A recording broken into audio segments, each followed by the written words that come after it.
বিএনপির নেতার এই ক্যাম্পাসে কাজ কি?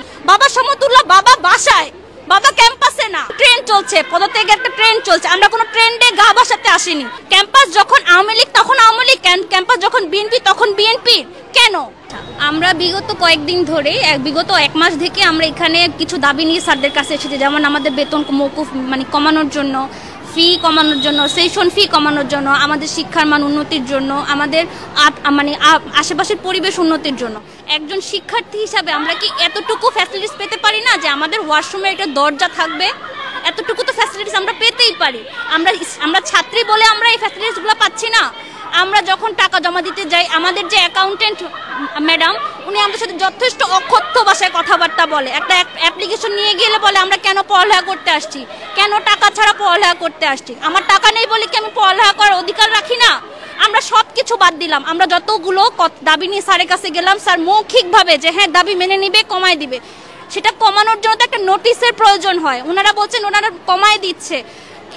গত এক বছর আগে ওনারা হুট করে বেতন 1200 থেকে 1300 করে দিছে, কোনো বিনা নোটিশ ছাড়া। তাহলে ওনারা এটার কি নিশ্চয় দিতে পারবে যে ওনারা যে এখন কমিয়েছে টাকাগুলো, তা সেটা আবার হুট করে এই আন্দোলনের পর আবার বাড়ায় দিবে না? বা যারা আজকে এখানে ফেস শো করে দাঁড়িয়ে আছে তাদেরকে যে হেনস্থা করবে না, তার কোনো লাইবিলিটি আছে? অলরেডি এখনই তাদেরকে হেনস্থা করা শুরু করে দিছে। প্রত্যেকটা দরজা বন্ধ, প্রত্যেকটা গেটের তালা। কেন?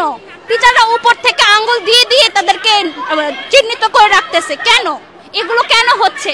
সবচেয়ে বড় কথা হচ্ছে আজকে আমরা বুঝলাম যে আমরা অন্যায় করেছি, আমাদের প্রতিবাদটা অন্যায়, বা আমরা যেটা প্রতিবাদ নিয়ে এসেছি সেটা আমাদের ভালো না, সেটা যৌক্তিক না। ঠিক আছে, সবকিছুই আমরা মানলাম।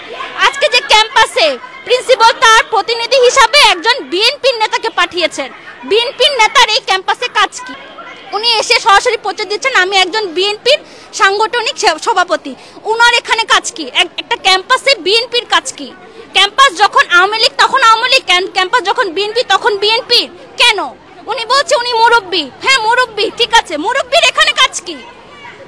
আমরা তো অসম্মান করতে চাই না, আমরা পড়ালেখা করতে আসছি, আমরা কাউকে অসম্মান করতে চাই না। উনি আমাদের শিক্ষা গুরু, গুরুকে গুরুর মর্যাদা রাখতে চাই আমরা। তাহলে উনি নিজে না এসে কেন একজন বিএনপি সভাপতিকে এখানে আনছে? ক্যাম্পাস কি বিএনপি? ক্যাম্পাস কি রাজনৈতিক? ক্যাম্পাস কি জায়গার বাড়িওয়ালা? বাড়িওয়ালার এখানে কাজ কি? উনি কি ভাড়া উঠাইতে আসছে?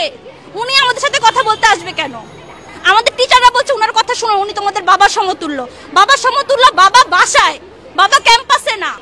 বাড়িওয়ালার জায়গায়, বাড়িওয়ালা ক্যাম্পাস বা আমাদের সিদ্ধান্ত নিতে পারেন না। আমরা যদি ভুল করে থাকি তাহলে আমাদের স্যার এসে আমাদেরকে বলুক যে তোমরা ভুল করেছো, তাহলে উনাকে বলতে হবে যে উনি ভুল করছে, উনাকে কৈফিয়ত দিতে হবে কেন উনি নিজে না এসে একজন বিএনপি সভাপতিকে পাঠিয়েছেন।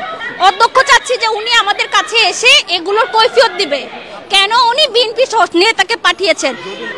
না আসলে ওনাকে পদত্যাগ করতে হবে, কারণ আমরা দেখতে পাচ্ছি যে এখন ট্রেন চলছে, পদত্যাগের একটা ট্রেন চলছে, আমরা কোনো ট্রেন্ডে গা বাসাতে আসিনি।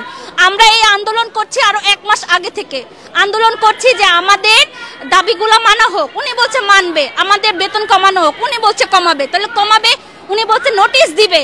কখন নোটিশ দিবে?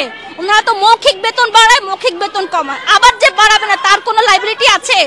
আমরা নিজেদের পড়ালেখা খরচ চালাই, স্টুডেন্ট পড়িয়ে বা আদার্স অন্যান্য কাজ করে। তাহলে আমরা যেহেতু কষ্ট করে এই যে বাসায় কাজ শেষ করে এখানে এসে পড়ালেখা করছে, এখানে এমনও স্টুডেন্ট আছে যারা ফ্যামিলিও চালাচ্ছে, পড়ালেখাও করাচ্ছে, তাদের কি হবে? হুট করে বেতন বাড়াই দিবে, হুট করে বেতন কমা দিবে, এগুলো কেন? উনি এখানে এসে সবার সামনে বলুক যে বেতন এত হবে, উনি কৈফিয়ত দিক যে কেন নেতা পাঠাইছে, উনি ক্ষমা চাক যে আমাদের কাছে কেন নেতা পাঠাইছে। আমরা ছাত্র বলে তো পারতো না এটা। আমরা তো কাউকে অসম্মান করতে চাই না, ওনারা তো নিজেদের অসম্মান নিজের ডেকে আনতেছে।